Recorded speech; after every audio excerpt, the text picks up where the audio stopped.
We live in the most comfortable time in human history. Food delivered to your door, entertainment on demand, temperature controlled, pain managed, effort optional. And yet, men have never felt this lost.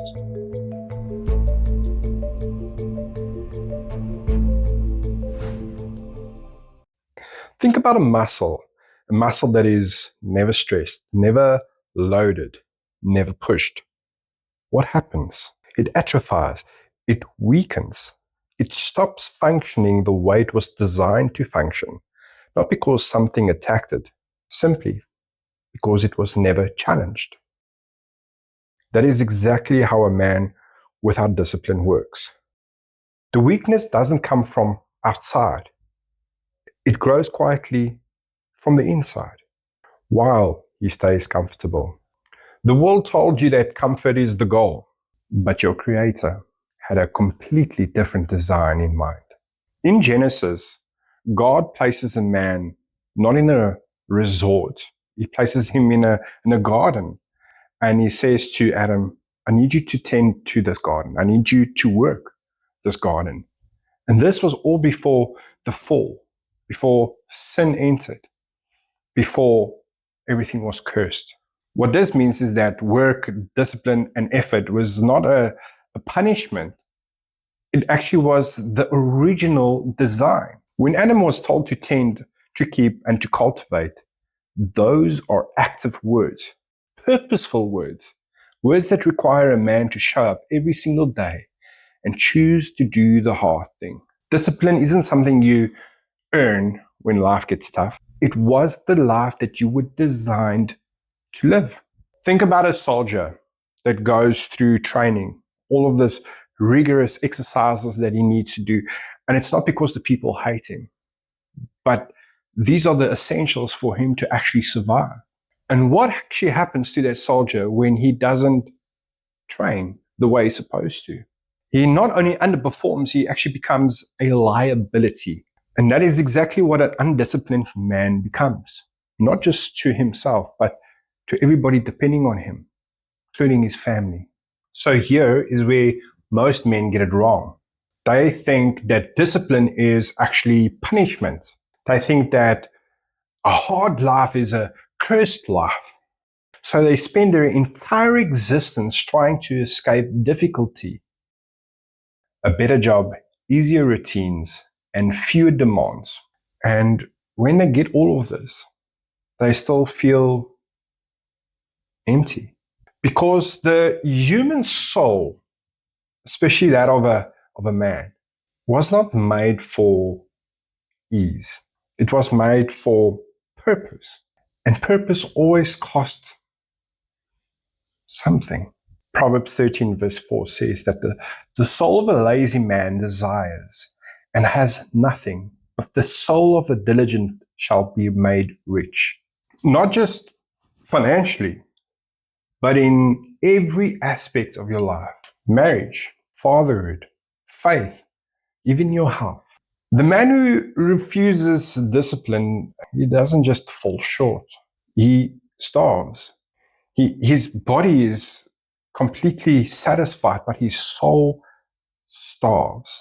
And I think this could probably be the cruelest part of poverty. And if this is resonating with you, I would like you to stick with me, because in the second half, we will actually be talking about how discipline becomes sustainable, and not through willpower, but actually through identity.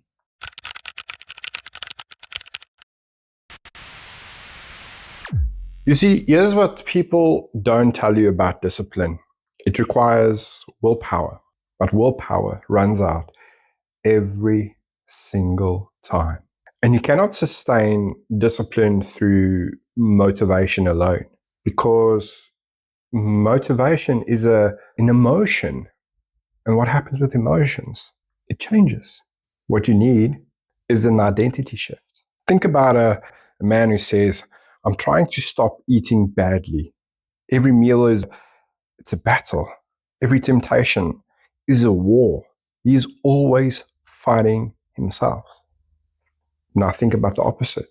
Think about a man who says, I don't eat that way because that is not who I am. For him, there is no fight. The decision was actually made before the moment arrived. This is exactly what Paul means when he wrote 1 Corinthians 9, verse 27. When he says, I discipline my body and bring it into subjection. He doesn't just say he's trying to be disciplined. He says he is disciplined because that's the man he became.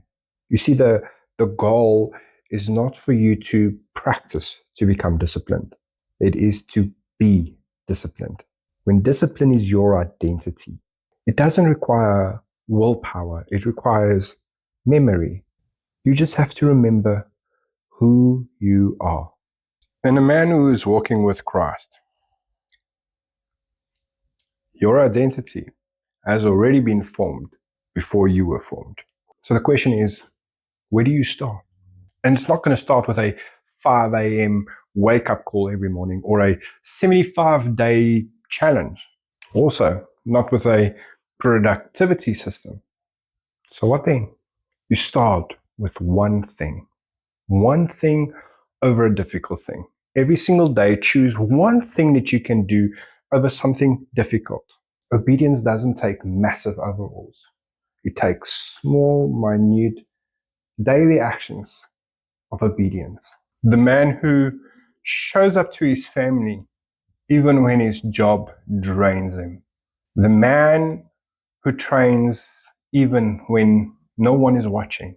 What happens in those quiet moments of faithfulness? Character forms, not the character the world sees, the character God sees. And that, my friend, is the man your wife needs. That's the dad your kids needs. That is the man God designed you to be. Not comfortable, purposeful, not soft, steadfast, and not managed, but disciplined. Comfort is not your calling, and discipline is not your punishment. It's your design. And the path to that life starts the moment you stop running from the hard things and start walking towards it. And that's what it means to be a man. So if this spoke to you, share it with a man that needs to hear this too. And if you want to go deeper into what it means to walk with God, the next video is waiting for you.